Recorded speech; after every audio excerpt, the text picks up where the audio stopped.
Welcome to Your College Bound Kid, podcast for parents and families everywhere. Whether you have kids that plan to attend college or you have current college students, you want them in and you want them to graduate. And you want a quality education that won't cost you so much for your first kid that you can't give your second kid the same college options. I am Mark Stucker. And I am Anika Madden. It is Thursday, September 27th, and welcome to episode number 35. What senior year grades count in admissions?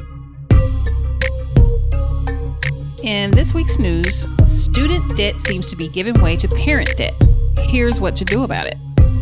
And we are in chapter 35 of 171 answers, and we're talking about what grades colleges see in a student's year and what they evaluate before they make their admissions decisions.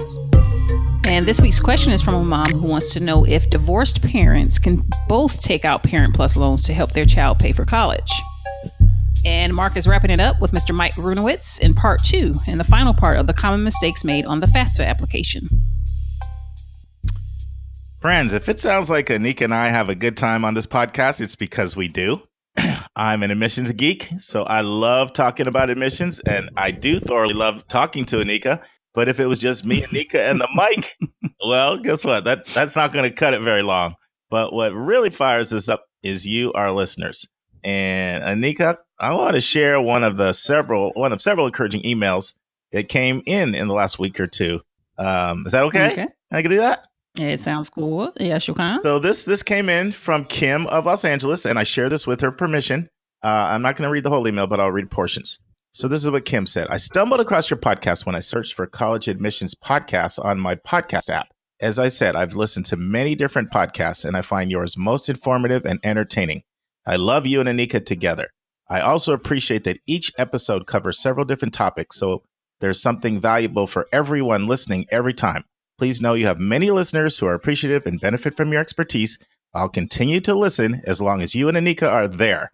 And I just have to say, we can't thank you enough for inspiring us. That's right. And also, we do want to know that we welcome your feedback on how to improve our podcast, too. So we had a few emails this week with great suggestions that we're incorporating right away.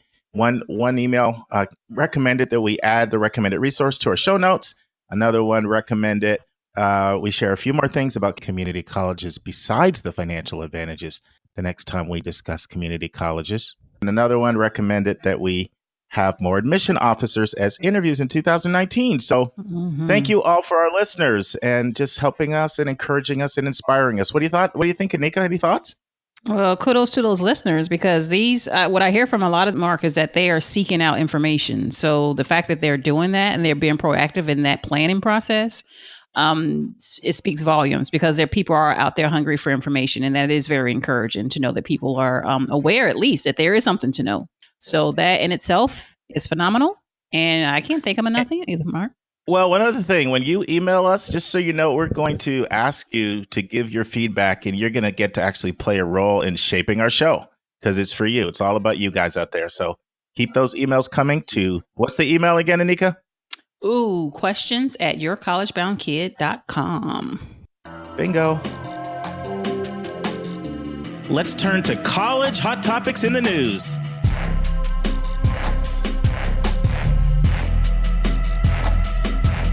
Okay, Mark, this week's article is by Ms. Beth Kobliner, and it's on bethkobliner.com. Her article is entitled, Mark, Student Debt Seems to be Giving Way to Parent Debt, and Here's What to Do About It. So this was extraordinarily interesting to me, because it was at first really nice to see that that student loan debt was decreasing. But guess why it's decreasing or coming to a halt, I guess, to a certain extent, is that because they're reaching their limits. They can't borrow anymore. So guess who the default is almost? It's to the parents who, that's the next up, right? The parents are having to take on this debt. And, we've talked about Parent Plus loans before, and one thing she specifically says, and the way she starts this article, is that it turns out that while student debt is flattening out, parent debt is soaring, not just increasing, but soaring. And so, Mark, I know you're all your love, or I'm being totally facetious, around the Parent Plus loans.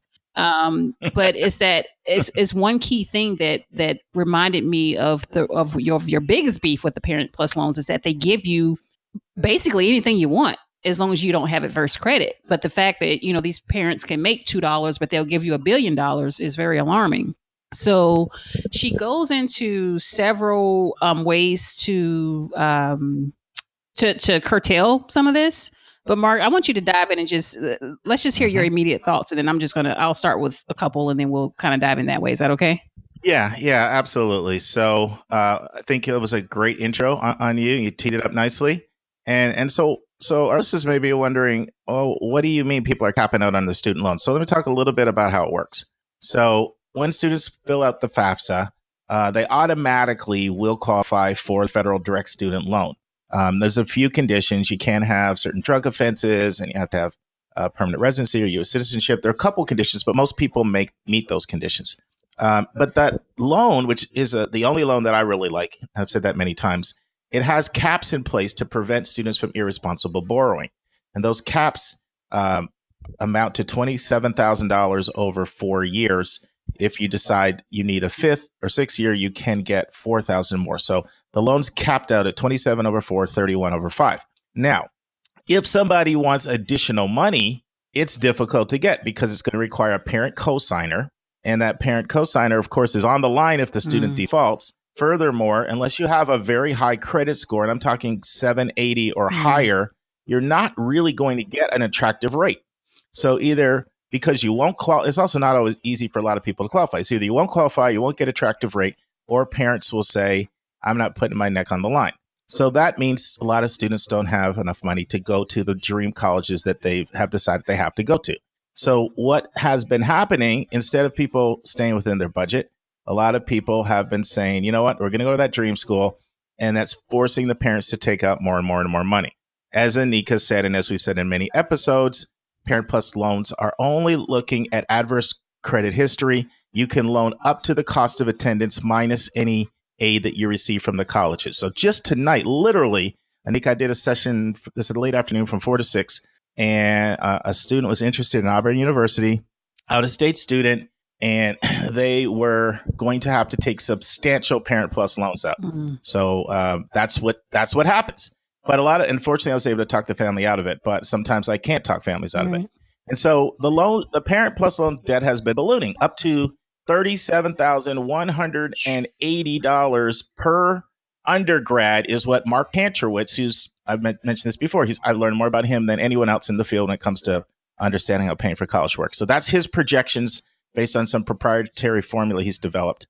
That's substantial. And there's also a major study out called the Trends in Student Aid Report by College Board that says Parent Plus loans are up. Guess what, Anika? Not 10%, not 20, not 30, but 44% increase in Parent Plus loans. Yeah. So this is what's happening out there. And colleges are dependent on this. I mean, I was at a college all day Friday for a counselor event, and they were talking about how hard they were hit because, Obama made it harder to qualify for Parent Plus loans, and colleges are depending on these loans for their students to go. So this is kind of the dilemma. And if you guys really want to do a deep dive into this, we did talk a lot about this in episodes 13 and 14, if you want to know more about that. But in episode 9, Anika, do you remember when we took on the question from the listener about how much student debt we should take out? Yeah, I do. So you may remember I have a very deliberate formula when it comes to that. But I said in episode, and so that's very clear. If you want to go back, you can listen to episode 9 and see kind of my perspective on that. But in episode 31, I admitted I'm still kind of working through my theory on how much parent borrowing somebody could take out. And it's a lot more complex with parent debt. I have a lot more to say, but I just want to stop for a sec because I'm tired of hearing myself talk. But I want to get so good, Mark. You sound so good. Okay, if you say so. So I want to get a few thoughts. Because as I want to know what you're thinking, and then I'll share a little more. You know how crazy we get over this stuff, Mark, how informative this is. But I'm going to tell you one thing that really, what was even more alarming in this article was that she pointed out the fact that these parents are not only increasing at these crazy rates of debt themselves, but the kids in some cases are still having in addition to that, are still having to go get private loans. Like they're still having to go still fill more of a gap. So it's crazy. Like that was shocking to me because you would think, okay, the kid did it. Now the parent did it. Now you're done. But no, there could be an even, a larger layer to that, I guess, depending on the school that you go to. But I want to go ahead and dive into a couple of the things that she talks about on how we can start to keep this debt down, how we can start to curtail some of this. And so first one, Anika, can I go back for a sec? Yeah. Go ahead. Okay. Because I did want to mention, I wanted to mention something. So while I haven't completely worked through my whole philosophy on telling a parent what's the maximum amount of debt to take out, I'm about 95% of the way there. And I've come up with a series of things I'd like to kind of give in terms of important questions for parents to ask themselves when they're trying to decide how much debt, if any, they should take out. And even that I've said Mark Kinchowitz has been my mentor, I don't agree with him on this one thing. His recommendation is that parents should take up to 1 year's salary in debt if they're 10 years away from retirement, if they're willing to do that. And then he says up to 50% of 1 year's salary if you're within 10 years of retirement. And to me, that's a too simplistic approach. And for most people, I believe that's too much debt. So I believe these are some of the questions you need to ask yourself. 1, how much other debt do you have? 2, how are you tracking with your retirement savings? Because there is no loan program for that. 3, how much discretionary money do you have every month? 4, what is the projected salary for the major your child is in? 5, how much confidence do you have that your child will graduate and maximize this investment? And so these are all highly subjective and individualistic, right? 6, is the major I'm in one where the institutional reputation matters? In other words, can I justify paying more money to go to school X versus school Y? Most careers, that name recognition, I believe, is significantly overrated. We've talked about that before in episodes 3 and 7, but there are some careers where having a designer degree may justify a greater investment on your part. 6, how many other kids are coming along? 7, how long are you willing as a parent to have this monthly payment? And so those are some of the questions I think parents need to ask. And then I do recommend going to studentloans.gov and using their repayment estimator so you can figure out what your actual payment is. And so I really think this is such an individual subjective thing, Anika, that I'm not really comfortable giving a person an amount. I can tell you that personally, I'm someone who's extremely conservative about this, but I'm not necessarily someone who believes that a brand name degree opens up all the doors that people think it does. I'm more a believer that your own talent, your own skills, your own work ethic, your own, relationship building and networking and being good at what you do. My mom would kill me. My mom's a grammar. My mom's an English teacher, by the way. If I ever made a grammar mistake, oh my goodness, you would think that the earth ended. Scratch that out of your head. Yes. Yeah, it just flew out of my mouth. I don't know what, Mom. Sorry. Oh my goodness. Don't listen to this episode, Mom. But listen, Mark. Let me tap on that. Let's transition. No. Okay. Before we transition, because I want to. Because I'm gonna tell you the one that stuck with me when you were giving out the things to consider. Okay. And that is the one about considering how much is your kid gonna be making when they get out of school. Like, what are they going to be doing? How financially sound are they going to be? So does that mean that we transition into a conversation that, hey, you're going to be making $100,000, brother, so you need to start chipping in on this bill? Is that the idea that you're suggesting behind that? Absolutely. Okay. Yeah, absolutely. Because the student can pay back if the salary justifies it, right? Okay. There are certain professions that that people need to think about that. What are you going to be making and what's the repayment plan? It is a business decision. It's an investment. So it's in my name, mama, it's in my name, but son who's making $100,000, you can contribute toward that because you're going to be making XYZ. I want all the kids out there listening to pay attention to that. Like, so serious. And please parents, don't have any guilt about that. Please. There is nothing wrong with that. Oh, I won't. Listen, I won't. Thanks. Somehow I think you might end up applying this. My gosh. Oh my goodness. Okay, so let's go ahead and dive into her steps. And the first one actually threw me a little bit, Mark, but as you spoke just in the last few minutes, it kind of came to light. So the first thing she suggests is that we call Congress. And we tell them that they need to increase the borrowing limit for the most affordable federal student loans. So apparently since 2008, it hasn't gone from, I guess it's stable at $31,000 is the cap. You mentioned that already. So we're looking, her suggestion, I don't know if this is her suggestion or this is what it is out there in terms of trying to get it increased, but she puts out the number of $39,000. And at first I was like, wait, it's still debt. Like, if it's his kid's debt or it's the mom's debt, it's still debt. But I totally forgot about the interest rates. Like I forgot about the total, like the how much more reasonable the rates are with the federal student loans versus the Parent Plus loans. So okay, I totally get that. I have mixed feelings on this one though, because remember back on that episode about student debt, I like the loan caps in place where they are right now. I think it's a reasonable amount, and while it's true, I think most people can find a school within that price point. And so, I am concerned about moving it to the $40,000 mark. That's fine if you're getting a nursing degree, you're getting an engineering degree, certain business degrees. If you go back and look at my formula for maximum student debt, there are a lot of professions that amount of debt would exceed the amount I'm comfortable with. So I love this article, but I didn't necessarily agree with that. What she's saying is that there's a suggestion in Congress for the Higher Ed Authorization Act when it's renewed to increase the limits. And we should advocate for that. I'm concerned that I kind of like the limits where they are right now, to be honest. Okay. All right. Well, her second one is to start a 529 plan as soon as possible, meaning at birth. Agree with that. And 100% agree. Yeah, and that is the the college savings account where you are you don't have to pay taxes on your earnings, and all this money goes into the account. It comes out.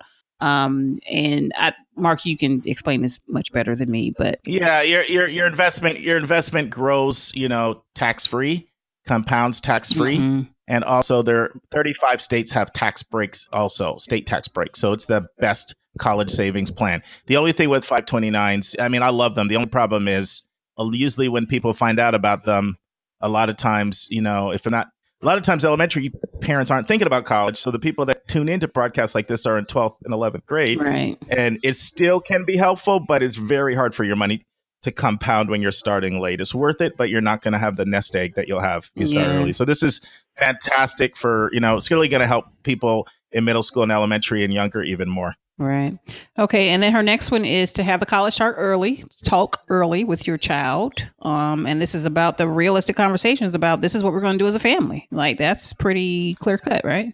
This is my favorite one. I highlighted, underscored, asterisk it just because this is the one. I mean, I love the 529 one too, but once again, I just know so many times that I guess most people that call me, they're older. And I still will recommend 529s, but the benefit isn't as great. But this one is so important and people don't do it. And this is the talk where you figure out this is the maximum we can pay. This will be your portion. This will be my portion. And we will only look for colleges within our budget, just the same way we shop for a house, we shop for a car. We stay within our budget. We'll stay within our budget for colleges. Okay. All right. So this next one, Mark, is the one I really want you to talk about. And she titles this one, Make Smart Base Year Moves. So she's saying between January of your sophomore year through December of your junior year, there are things that you can put in or strategies you can put in place when it comes to your tax returns, because that's what's going to be determined when they go through the financial aid process. Please expand on that. Yeah. So this is a great one. Most people, it doesn't influence what they can do. So for example, Anika, seniors that I'm working with right now, right? Let me use juniors as a better example. So juniors, they're going to start college in 2020. So 2018 is considered the base year, meaning that's the year that your income taxes will be used to report and figure out your calculations of your need-based aid that you're eligible for. And so sometimes you need to be very mindful of trying to have your income be as low as possible in that year. So it can be really practical. Like let's say, for example, somebody was going to take a distribution out from one of their retirement accounts, that would go into your that year as income and would absolutely increase your EFC. So you don't want to do that. Generally, you don't want to touch your retirement accounts anyway. But hey, if it's a matter of survival, lots of people have to do it or choose to do it. If you were getting a bonus, okay, let's say you're getting a bonus and it was going to be at December 20th and you could talk your boss, can you make it into January that it won't affect the base year? So there's things that you can do. It's called asset repositioning that can make a difference. But most people I find, even when they learn about this, there's not a lot that they can do. Their salaries are salary and it is what it is. Okay.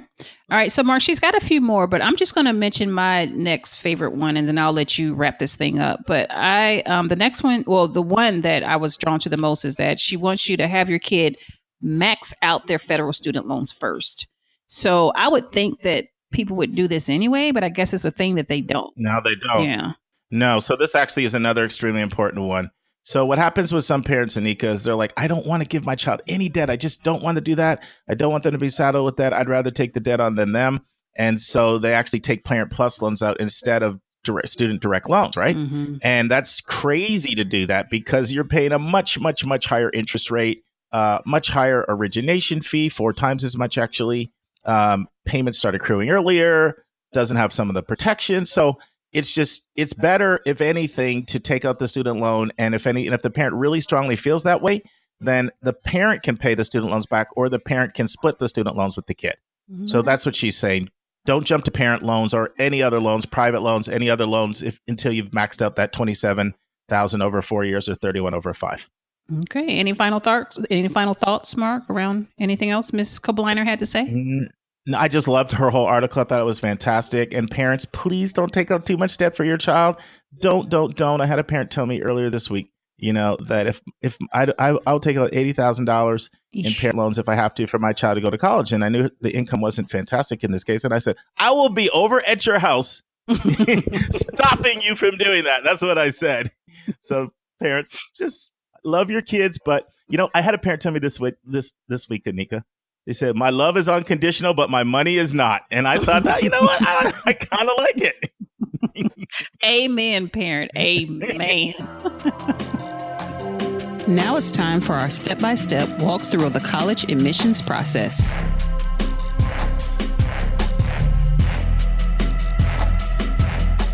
Okay, listeners, this week we are talking about an important subject.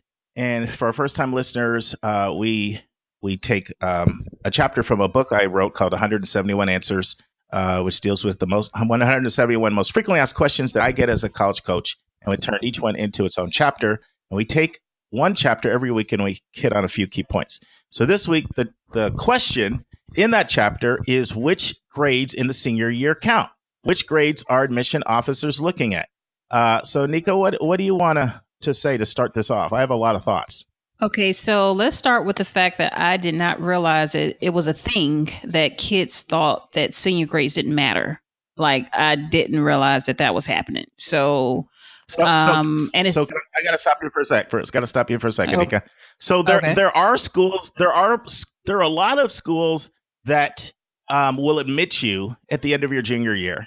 And all that has to happen is your final transcript has to come in and you have to have had the requisite number of courses to fulfill their requirements. So there are a lot of schools like that. They're not the most selective, but there are. Yeah. Okay. So that myth is only a myth in that it doesn't apply to all schools. It does apply to some schools. Just today, Anika, about 5 p.m., I was in a coaching session with a parent and a student, and the student was interested in the University of Tennessee at Knoxville. And I said, they do rolling admissions, and they've actually already started sending out decisions. So go ahead and apply now, and they'll make a decision based on your freshman, sophomore, and junior year transcript. Friends, if you're confused about what rolling admissions is, go back to episode 4 where we had a 12-minute discussion about rolling admissions. Okay. So, but here's one other thing that kind of shocked me, Mark, was that the whole early decision folks. So the ones that go through the early decision, you think that you get accepted and it's over. Not. They do actually check on grades. And the reason why that struck with me is because Jalen went through the early decision too. Thank God, Jalen, you made it, because I didn't give you that advice. I wasn't in that. I thought he was chilling, but apparently he knew what to do and he did it well. But wow, that was crazy. Like, they're still checking in for grades after you are admitted in those early decision processes. And I know we had that student last week that was all into the early decision. So that's a pretty important thing to remember or to know. Well, and there's something else to remember with the early decision. So if you heard last week's podcast, we said less than 10% of the 4-year colleges out there offer early decision, early action programs. But in general, there's some exceptions. They tend to be more selective schools. And so these schools that offer early decision and a lot of the early action schools as well, they will require your senior grade. So they're not generally schools that say just send in the end of your junior grades. They are going to want the last set of senior grades that you have before the early deadline. So let's say you're on a semester system, Anika, that has grades in January. They're going to want a midterm report update from the counselor, a midterm progress report. If you're on a trimester system, they're going to want those grades before, and those grades are huge in actually their admission decisions. So for schools that are so this is important. The more selective a school is, the more scrutiny will be applied to the senior year. They will look at those grades. They'll look at them in terms of who they admit, and they will also do what you said, which is they will expect that whatever grades you had that they admitted you for, you will have those grades later when they see your transcript later on in the year, and they will revoke your admission decision. And so, Friday, Anika, I was at Morehouse College for a counselor event that they had. And one of the counselors asked the question, how many admission decisions were rescinded last year, because students' grades slipped? And they said 15. So 15 students had their decisions reversed or rescinded because there was a slump or senioritis kicked in. So people really need to finish strong. And here's another thing to think about. If students end up transferring, okay, if you transfer when you get to a college, of which unfortunately, over 30% of students do, and sometimes transferring is the best thing to do, don't get me wrong, but sometimes it means there was poor preparation and poor decision initially. But if you transfer and you transfer fairly early into your time in college, then they're going to ask for the grades of your high school, your final grades. If you transfer deeper into college, they'll ask for your college grades. But if you transfer early, and it varies from school to school, what that dividing point is. So there's a lot of things to think about. If you end up transferring, they're going to need your final grades. Schools are going to look back, and they do have the ability to, one, rescind your decisions if your grade slipped, but also even the initial decision of whether or not you're admitted or not. If it's a highly selective school, they are going to read your application backwards, and they are going to say how you are as a senior is the best reflection of how you'll be coming in because it's closest to now. It reflects your mindset, your maturity now, and they will put a lot of emphasis. So for all the seniors I'm working with, I'm like, don't tank now. Literally, Anika, just before we got on this podcast, I had a student I'm working with in Massachusetts, and she had a really nice improvement on her ACT score. She went up from a 27 to a 31, which is a really nice jump. And I'm really, really super proud of her. She worked really hard. And I was sending her an email, and I said, finish strong, though. Don't rest on your laurels, because these senior year grades are going to count, and they're going to count a lot. It's a little scary, but it's the truth. We've talked about how early action and early decision schools will look at progress reports or trimester grades, but these are not the only times colleges are looking at senior year grades to make a decision initially up front. Most selective schools will look at your January or your full semester grades for students that apply through regular admissions. Regular admissions usually has a deadline in January or February, and they will require that first semester grades, and they will be weighing those decisions heavily as to how you did in your senior year in their evaluation. Remember what we said in episode 32 about the 3 grade trends you do not want to have, and one of them is the downward trajectory. Well, I mean, you want to do your best. If you do your best, at the end of the day, it's not where you go. It's what you do when you get there, and it's what you do when you get out of there. And it's really about that. But you know what? We're talking about our listeners. One of our listeners shared a story by email not too long ago of a student who tanked during senior year and had their admission decision revoked. And in that case, it just went from straight A's to a few C's. Yeah, these highly selective schools are not playing around. Right. Yikes.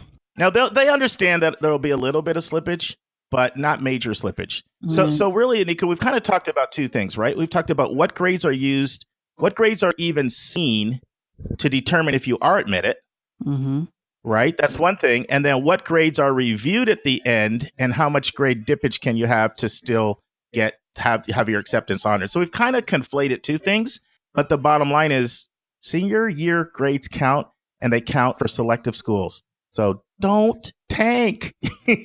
Don't tank. You got the summer to vacation.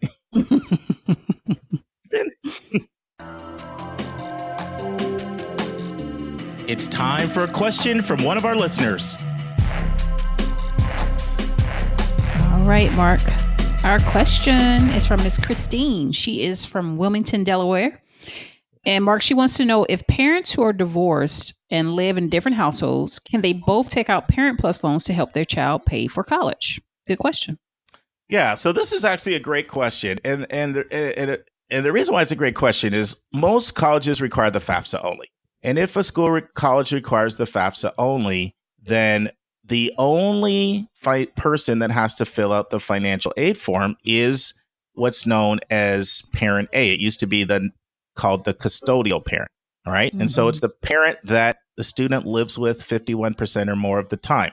Mind you, that may not be the parent that claims people on their tax returns. I know this stuff can get complicated, but it's the parent that I'm trying to simplify it. So no, it's the parent. It's the parent that the student lives with 51% or more of the time, right? So that's the only person submitting the FAFSA. So it's a great question because submitting the FAFSA does make you eligible to take out a Parent Plus loan. So then it's a great question because you would think, well, if you're the only one submitting all the paperwork, how could anybody else take out a plus loan? But do you know the answer to this is that yes, both parents can take out the plus loan, Anika, even if it's only the custodial. Well, I'm seeing that old term. The parent A is the one that completes the paperwork. So here's how this works. Both parents can borrow for the child. They would need to complete their own plus loan applications. Okay. Which means each parent is going to have to get their own, what we call an FSA ID, which is a federal student aid ID. Okay. But here's the tricky part. You may remember this just from our first section today. When you're taking out a plus loan, you can take up to the amount of the cost of attendance minus any gift aid that you've received from the school. So let's do the actual situation. I think it may make sense. Let's say a college costs $50,000. All right. And let's say that a student receives $30,000 in aid from the school. Okay. Leaving a balance of $20,000. Then that would be the maximum amount of aid that would be available for a plus loan. And parents could decide to split it if they wanted to. They could split it in half. And sometimes some parents may say, look, I'll do it year one, you do it year two, or they may just take it out 50% of the time. So it is an option. Once again, don't take too much of these out, but it is an option for you to think about. And it may make sense. I'm not anti-Parent Plus loans if it's a minor, if it's a small amount, and especially if it's really close to graduation. I know I'm pretty harsh on them, but what I'm really harsh on is large Parent Plus loans. Right. So what do you think? Was that clear, confusing, complicated, easy? Clear, what do you think? I think what should be even more clear is the collaboration that should happen between those two parents. I'm not going to assume that there's kind of any contentious relationship between these two that are submitting this question, but I would imagine that there needs to be a lot of dialogue around how that happens and, who's going to do what. And, how, I don't know if one person will come out on top more than the other, whatever. I don't know.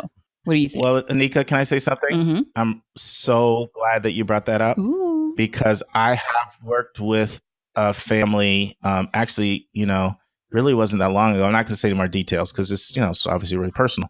But I worked with a family where they went into a relationship like this. And guess what gender stiffed the other one? Take a guess. Take a guess. Take a guess. What do you think? The mom over the dad? No, the deadbeat dad. Oh, the deadbeat dad said he would pull his weight. So mom pulled her half, and then he bailed on her. So that's extremely important because if you're going into a relationship like that, there has to be a level of trust that you're not going to be standing at the altar with the whole bill because literally it's going to be you pony up the rest of the money or you pull your kid out of school. Yikes. So your point was really, really, really, and I actually wasn't going to bring that up. So that's why you're here for all these great insights. Thank you, Anika. Real talk. Friends, in part 2 of my interview with Mike Runiewisz, Mike comments on 7 more common mistakes students make on the FAFSA. Mike shares the number 1 reason, the most frequent mistake students at WashU make on their FAFSA. And one of my former students, who is now an admission officer at Springfield College, asked me to mention the most common mistake Springfield College students make with their FAFSA submissions. And Mike comments on that mistake as well. And now, this week's interview with a special guest.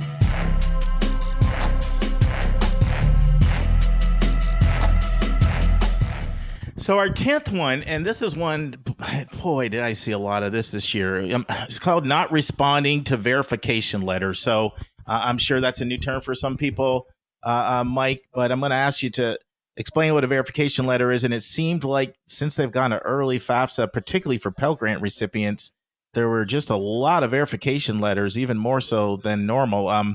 What can you tell us about verification letters and what they are and what somebody needs to do if they receive one? Verification is a process through which students verify the information that was provided on their FAFSA. And it's the Department of Education that determines whether or not a FAFSA is going to be selected for verification. And that's what we call it in the financial aid office, selected for verification. And if the Department of Ed indicates that we have to verify that the information a student is if the Department of Education indicates that a student has to verify the information they provided on their FAFSA, it's then up to the school to communicate with the student. So the federal government doesn't really communicate directly with the student regarding verification. It's the schools that a student is going to be attending that will do that communication.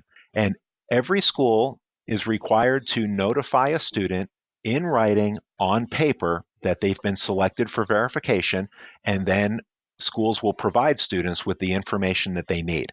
So it's important that students realize that even though they're getting this information directly from the school, it's the federal government that is driving that process. And until a student completes that verification process, it essentially causes aid to not be dispersed. We are not allowed to provide federal financial aid to a student if they haven't completed the verification process. You talked about the higher percentage of students who are eligible to receive Pell Grants being verified.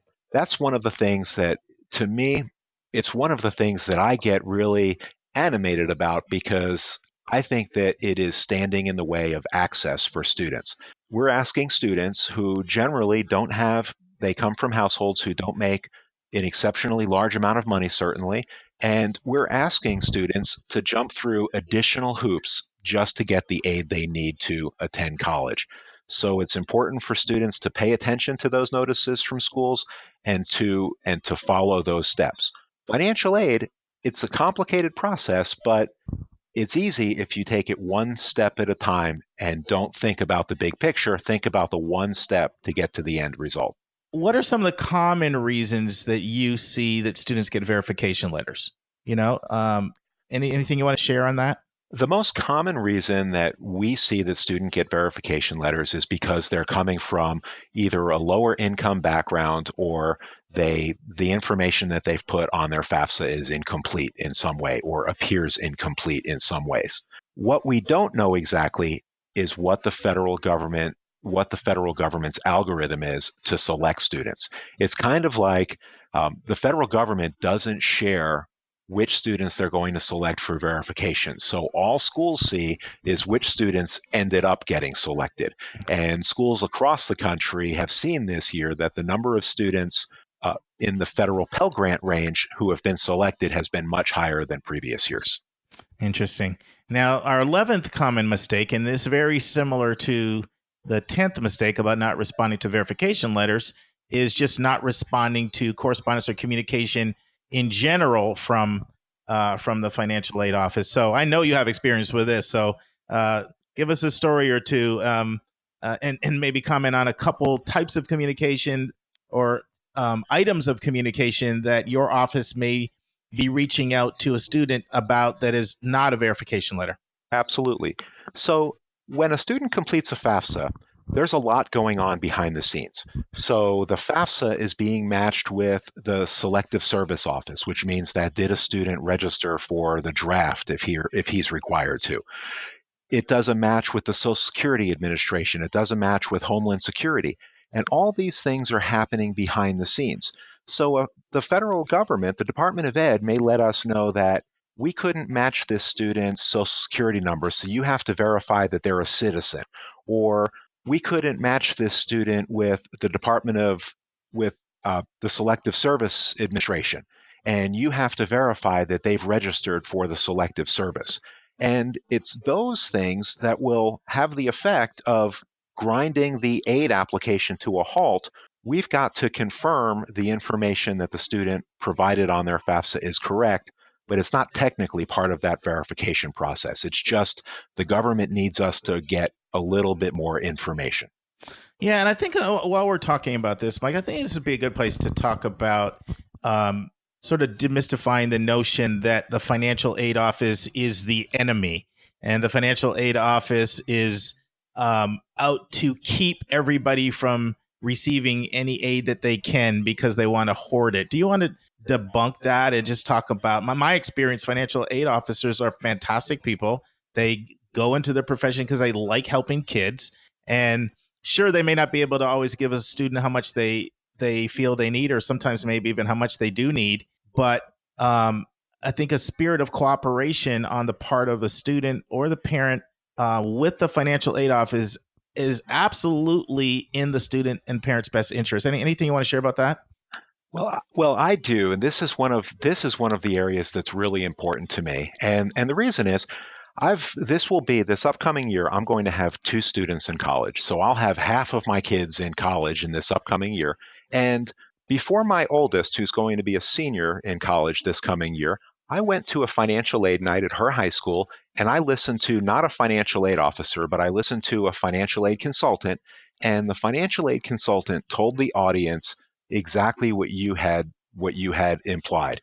He said that the financial aid office is not interested in helping you.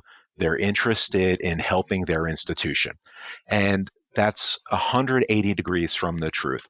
In my job description and in our office's mission and vision, it is our commitment to make it financially possible for students to enroll and for enrolled students to graduate on time. There's no benefit at all for me to not provide the aid that a student is entitled to. It's counter to the potential success of a student. We're trying to get students enrolled, and we're trying to get students to graduate and graduate on time, and financial aid is one of the key components to that. Not only financial aid offices, but most institutions understand and treat financial aid exactly that same way. And I can tell listeners, Mike backs this up. So when I was at WashU on that flyout program, there were 70 of us from like 23 states, 4 countries. And after Mike's presentation, he's like, "This is my number. Call me if you have questions. I mean it." And I was like, wow, he's a busy guy, and he's giving his number and telling us to call him. So I know you walk the walk there, Mike. And I've also had experiences with other people in your office. You got a great team over there. So, you keep up what you're doing there. It's fantastic. Oh, well, thank you. It's the team that makes us look good. It's nothing to do with me. I don't believe that. Leadership, it matters. So let's talk about number 12, which is failing to electronically sign the FAFSA. How often do you see this? And you have a story or two you can share on this one for us? Sure. So I would say that failing to electronically sign the FAFSA is the most common mistake that we receive here at WashU. And what happens is families submit the FAFSA without using their FSA ID PIN, so they haven't electronically signed it. The FAFSA gets forwarded to us, so the student realizes, well, my FAFSA's been sent. Well, that's not considered a valid FAFSA for schools. The federal government does not allow us to consider that a valid FAFSA. So this is one of those instances where it's very, very easy to correct if you've done the FAFSA online. It's much more difficult to correct if you've done the FAFSA on paper. You literally have to sign a page of paper, print it out, and then send it to the Department of Education in order to make this correction if you've done the FAFSA on paper. Wow. And our 13th one mistake would be using the wrong parent/parents, guardians or household on the FAFSA. What can you tell us about this one? So the household, we're primarily thinking now about students who don't reside with their biological or adoptive parents. And for a student who shares more than one household or only has one parent, the federal government has very specifically defined which household's information is required on the FAFSA. And it's always the household that the student spent more time in the last year. So if the student spent over 50% of time in mom's household, it would be mom who's on the FAFSA, or maybe it's another parent if a student spent more than 50% time in that other household. And this is really a challenge for families because divorce agreements might say one thing, or maybe a family even got divorced this year and they filed a joint tax return. The family that is submitting the FAFSA is always going to be the household in which the student spent more time in the last year. If a student split time between two households equally, then the household that provided more financial support to that student is the household that's required to complete the FAFSA. Thank you. Thank you. That's really important and needed some elucidation. So the 14th mistake would be not using the IRS data retrieval tool. So talk to us about that, sometimes called DRT, but explain what this is and why it's important. So the IRS data retrieval tool is a tool that is accessed while students are completing the FAFSA. When they get to the information that is requiring either parental or student income information, students will be presented with an opportunity to go out to the IRS and upload the information directly from the Internal Revenue Service into the FAFSA. It's really important that schools do this. And the reason it's important, number one, when a school receives a FAFSA and they know that the information came directly from the IRS, we don't have to worry about the accuracy of any of those numbers. We know that those numbers came directly from the IRS and it wasn't typed in correctly. It's the real numbers from the IRS. The other reason that it's really important, we talked about students being selected for verification. When a student is selected for verification, one of the things that a student has to verify is the income that they reported on the FAFSA. And one of the two ways to verify that income is through using the Internal Revenue Service data retrieval tool, or the DRT. Just as background information, the second way to verify information, to verify income information if a student is selected for verification, is by getting something called a tax return transcript directly from the IRS.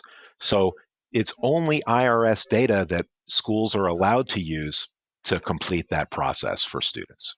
Yeah, that's very helpful. And our 15th reason is including small business value on the FAFSA. So this is almost like when we were talking about primary residence and retirement money. Another misperception is that a small business counts as assets. So talk to us about this one, Mike.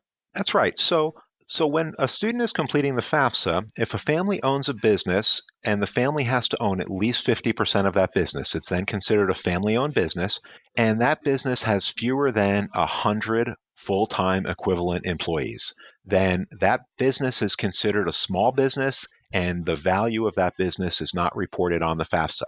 So businesses that generally might fall into this category might be professionals like doctors or lawyers, or it might be restaurant owners, or it might be car dealers. Any business that a family owns that has fewer than 100 employees and is owned more than 50% by the family does not have to be reported.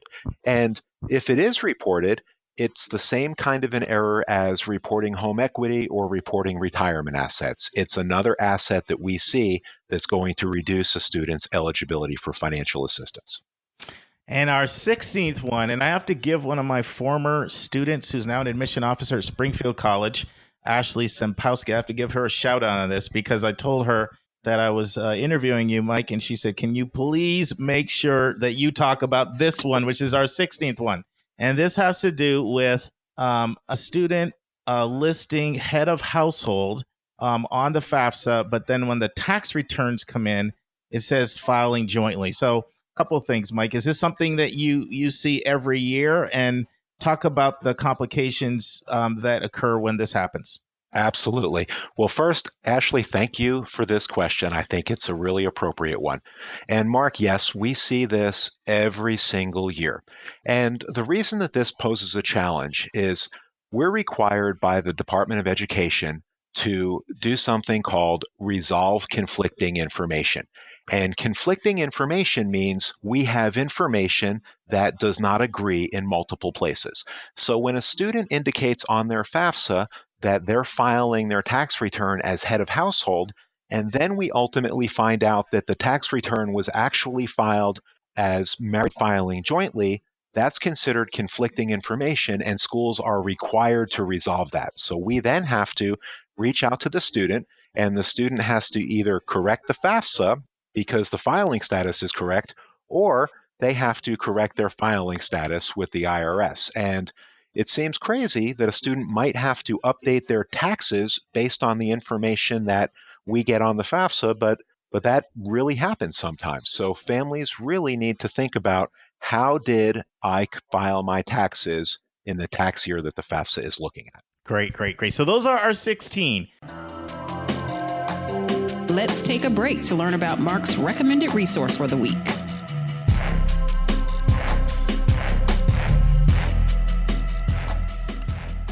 The recommended resource for this week is the website publicuniversityhonors.com. One of the best values for your money when it comes to education is to attend a public university and to enroll in their honors college or their honors program. The question is, how do you compare various honors colleges and honors programs? In my opinion, publicuniversityhonors.com is the single best resource I am aware of, and is one that I use all the time when I want to compare various honors programs or honors colleges.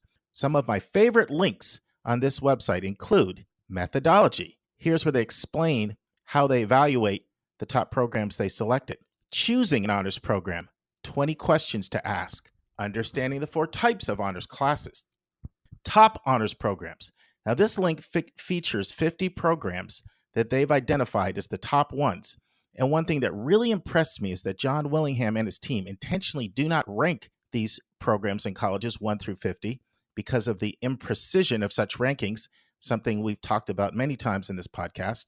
They did that actually in a previous edition, but they acknowledged it was a mistake. So what they do is they put them into tiers according to their methodology, something which is much more responsible. There's another great link called Honors Links. This will take you right to the honors programs that they've selected, so you can go right to their websites.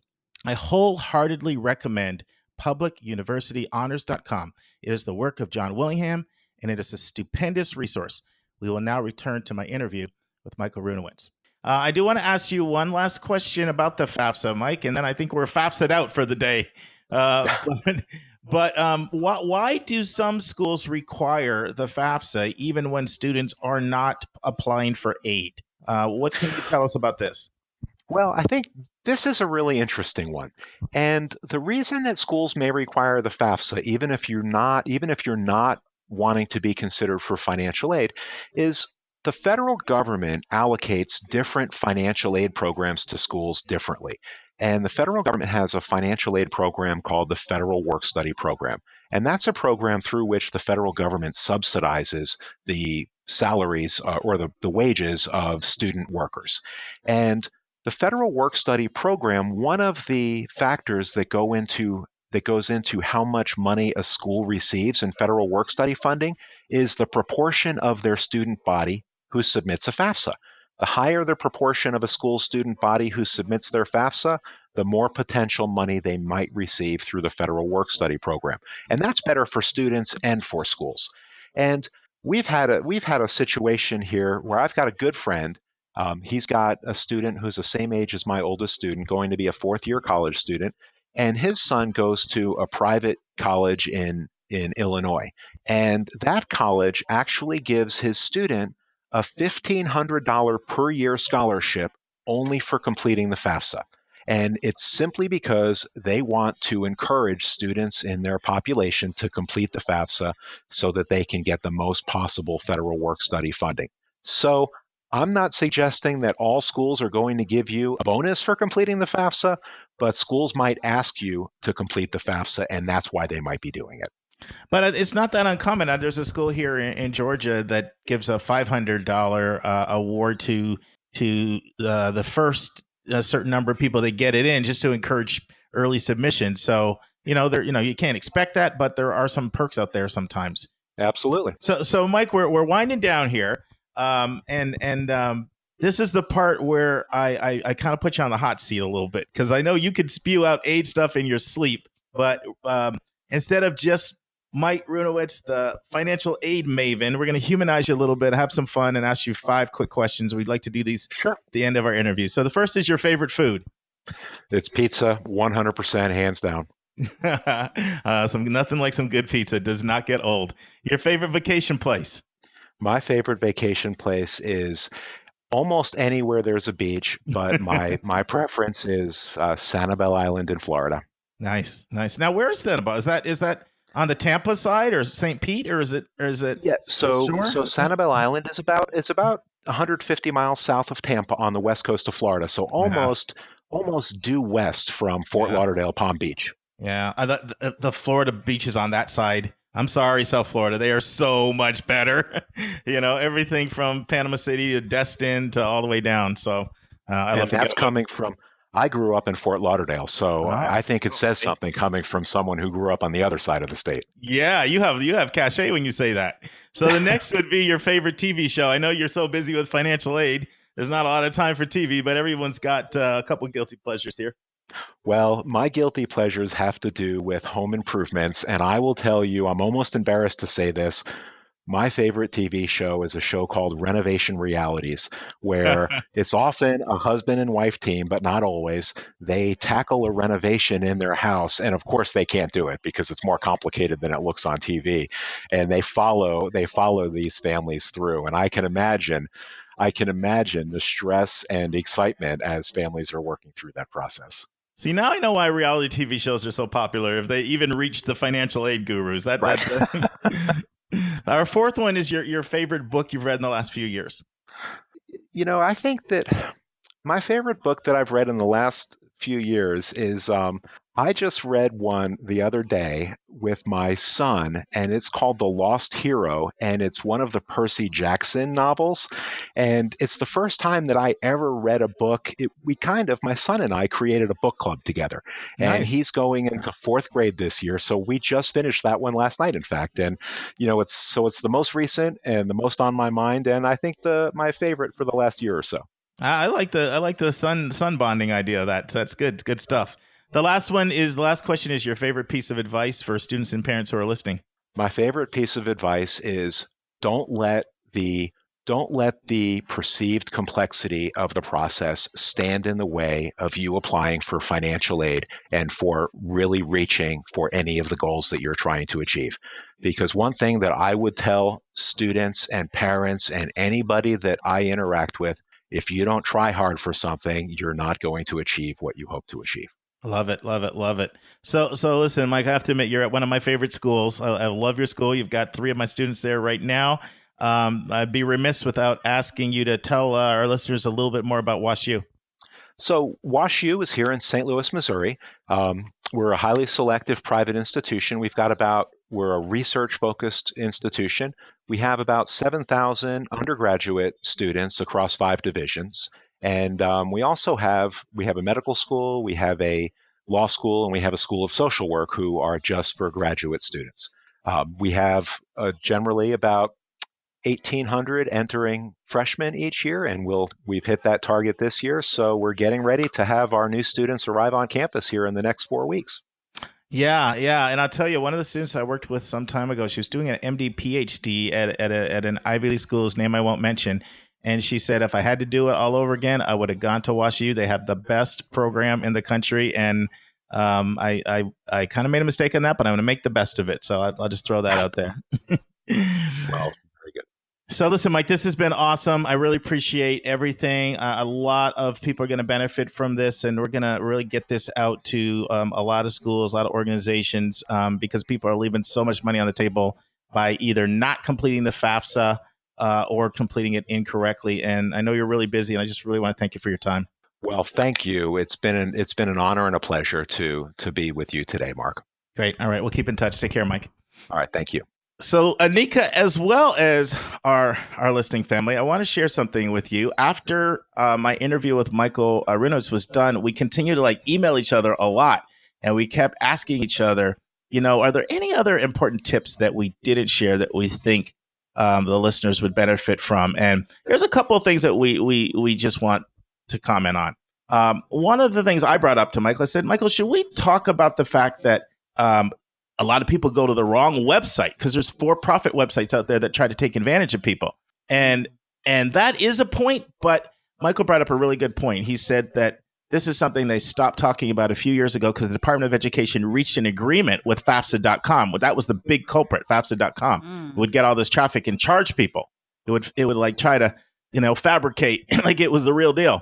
But now they automatically redirect inquiries to the right site. So that's something that may be new for you. Another thing we talked about is the importance of using your FSA ID to sign in. So what happens is when you go to log in on your FAFSA, you have a choice. You can enter student information or you can enter an FSA ID. All right. And we strongly recommend that you enter the FSA ID and not the student information. And the reason why is some of your personal information, such as your name, your social security number, date of birth, it will automatically be uploaded into your application. And this will keep you from very common errors that can occur if there's like a number that's, incorrectly put in on the social security number, or if you try a name, that's slightly different than the way your name was listed. So use the FSA ID. It's not so much a mistake, but it will keep you from mistakes. So that's kind of an important one. And the other one, we can't emphasize this enough. This is going to be obnoxious, but I want to do this to make a point. Anika, repeat after me. Read instructions carefully. Read instructions carefully. Read instructions carefully. Read instructions carefully. Third time is the magic number. Read instructions carefully. Don't read it. No, I'm just kidding. Read instructions carefully. I'm sorry for being obnoxious, but I wanted to do something that you wouldn't forget. Mark, we need it, and we need it, and we need a little bit more. So yes, I totally get it. Read them. You got it. Yeah. One of the areas where people can make a lot of mistakes is a question that asks about number of family members in college. So that's kind of tricky because when it asks for the number of people, in your household who will attend college at the same time, don't forget to include yourself. Remember, this is in the student's name, but you actually don't include your parents in their number, even if they're going to college. But if you read those instructions, that will be clear. So that's an example. And by the way, if you have questions and you're really stuck, of course, you can call the admissions officers you're working with. If you have a good relationship with them, you can also call the number 1-800-4-FED Fed Aid, AID, 1-800-4-FED-AID. I have found them to be a tremendous resource if you're stuck. And last thing, this is not a mistake, but it's something to be aware of. There's something new coming out this year. We call it FAFSA on the phone or FAFSA app. And it's going to allow people to use their phone for the FAFSA. And it's kind of exciting. And so I've been a little leery of it because anytime something new comes out, Anika, there's there's always little kinks that have to get worked out. Glitches. But Michael is telling me he's kind of done some testing. He's looked at it. Once he found out that it was synced to the data retrieval tool, he said they will be telling their families that it is a good option. So he knows 100 times more than I do. So Michael says thumbs up on FAFSA app, FAFSA on the phone.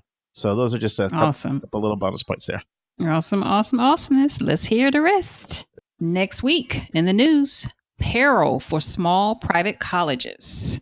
And we'll be in chapter 36 of 171 answers. And Mark and I will be talking about how selective colleges evaluate courses. And a mom wants to know if her daughter moves in with relatives in California, if she will be able to get in-state tuition so she can go to UCLA and pay in-state tuition. That's our question of the week. And Mark's interview will be with Mr. Jake Newberg. He is the co-founder of Revolution Prep, and they'll be talking about the advantages of taking online test prep. And that's our show. A big thank you to you, our listeners, for tuning in this week. And if you find this podcast helpful, it would help us tremendously if you would subscribe and write us a review on your favorite podcast listening station. And please be sure to click the share button and send it to someone you know who could really use this information. The amazing music that you hear is by Victor Allen Weeks. Artwork is by Andrea Togo. Marketing designs are by Kimberly Blass. And Your College Bound Kid is produced by Esteban Sartho. If you want to get a copy of the book, 171 Answers to the Most Asked College Admissions Questions, you can go right to 171answers.com. And if you would like to have a college coaching session with Mark, you can send him a text at area code 404-664-4340. And if you have a question or a few questions that you would like for us to answer on each show, please email us at questions@yourcollegeboundkid.com. That's questions@yourcollegeboundkid.com. Every week, we'll take one question and include it in the episode. We don't like your questions. We love your questions, so send them our way. And by the way, check out our website, which is just simply yourcollegeboundkid.com. Again, we thank you for tuning in, and we look forward to meeting with you again next week.